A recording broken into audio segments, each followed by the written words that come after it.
అకాడమీలో తాను చేయాల్సిన పని గురించి ఆలోచిస్తూ ఉన్నాడు సాగర్.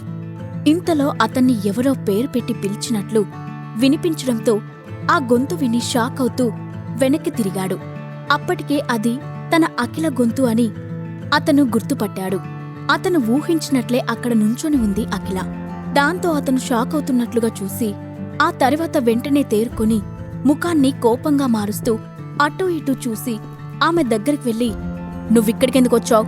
అని చిన్నగా అడిగాడు. "నా మీద నీకు ఇంకా కోపం పోలేదా?" అని అడిగింది అఖిల.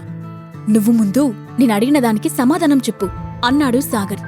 "నువ్వు నాతో ఇలా ఎప్పుడూ బిహేవ్ చేయలేదు. నీ గురించి ఆలోచిస్తే నాకు భయమేస్తుంది" అని ఆందోళనగా చెప్పింది అఖిల. "నువ్వు నా గురించి ఆలోచించడం ఎప్పటినుంచి మొదలుపెట్టావ్?" అని చిరాగ్గా అడిగాడు సాగర్.